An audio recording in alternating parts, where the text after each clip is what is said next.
on Thursday, the Wall Street Journal reported that Scarlett Johansson was filing a lawsuit against Disney, alleging the company breached her contract.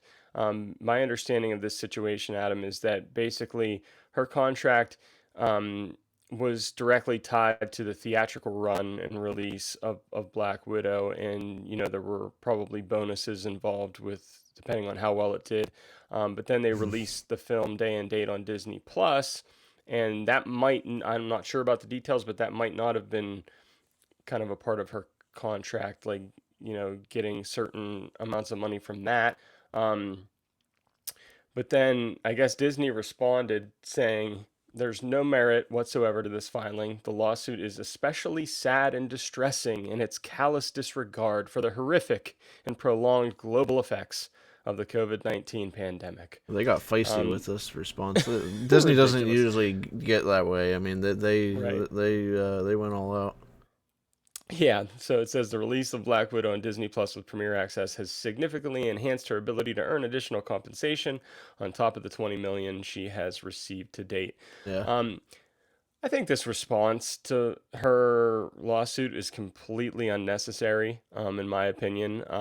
I think it just goes over the top to like try to, basically make her look bad, and throwing in all of these words that make us affect our feelings and emotions and whatnot. Yeah, yeah. Um, There's definitely that part of it. Yeah. yeah, Um. I mean, I don't know all the details of the No, see, contract, obviously. that's the biggest part of this is that we don't know all the details. I think. Yeah. The other thing about the contract, from what I read, is that there was an exclusive theatrical guarantee or Hmm. something of that nature in that contract. And if that's the Yeah. case, then I mean, it's a breach of contract. you know, Yeah. it seems like Scarlett would be in the right there. Hmm. It's a little tough sometimes to sympathize with millionaires. you know, Yeah. Yeah. trying to get more money, and it kind of feels that way with Scarlett a little bit. I think, to me anyway. And it seems like Disney's hinting here that there was some type of additional way for her to earn more money with Premier Access. And, Hmm. we don't know any of those details. We don't know what that is like. Um, so we don't know if she was, given the ability to earn more money, beyond what the contract already guaranteed her without Premier Access. Um, so it's almost like I read what Scarlett says and I'm like, you're right. and then I Hmm. read what Disney says and I'm like, well, wait a minute. Was there something extra here? That's not Yeah. being said by Scarlett. We're definitely missing some details. Yeah. But yeah, but what you said about Disney's response was right because I mean they really kind of dug in their heels there, which isn't um normal, I think, for Disney Yeah. during that type of stuff. So.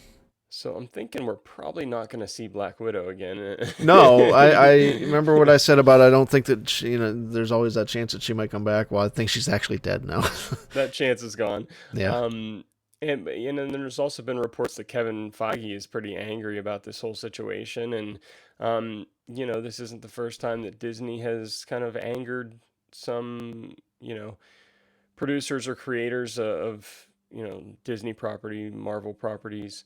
I'm thinking of John Favreau and the firing of Gina Carano and everything. There were reports that he was pretty angry too. So the higher ups at Disney are definitely ruffling some feathers, and it's going to be interesting to see how this all plays out. And furthermore, I mean, we haven't mentioned this yet, but I mean, Screen Rant was reporting that Emma Stone Hmm. is, thinking about going the same route.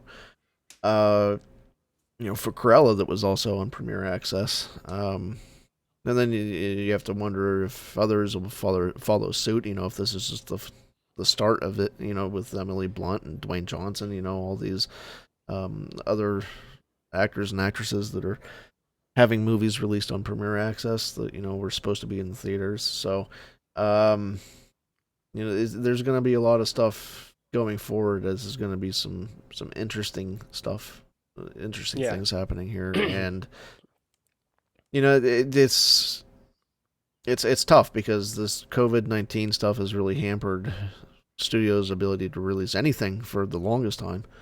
So it's almost like getting it out there at all is a good thing, right?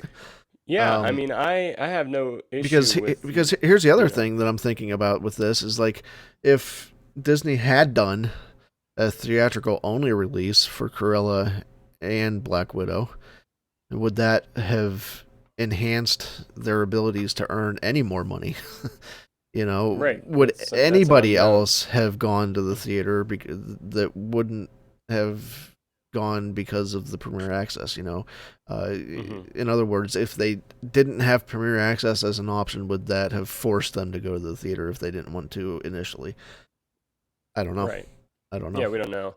Um, and I will say like what HBO Max or what Warner did with HBO Max day and date and what Disney did with Premier Access. I have no issues with that approach. Like I was always in favor of getting the content out there and everything. There's a lot of people that are upset, that they did that, but um, I think it was the right move. But on Now, the flip side of that coin, you have to like reimburse your actors and everything when it comes to the money they're taking in from those streaming um, Now here's the other thing. And since you options. mentioned HBO Max, is they don't charge anything additionally for the movies that they're Hmm. releasing day and date. So It what would have to come happens? from. What happens there? I mean, do those actors and actresses are they getting Yeah. is their contract in jeopardy, or is there just these, or is it only Disney that included this language maybe about theatrical releases or bonuses? I mean, I know that bonuses are pretty common for how well movies do Yeah. in these types of contracts. So is that going to be an issue with HBO Max going forward, or Warner, or whoever's doing that type of stuff? It's But yeah, we'll keep following this story and see if anything else comes from it.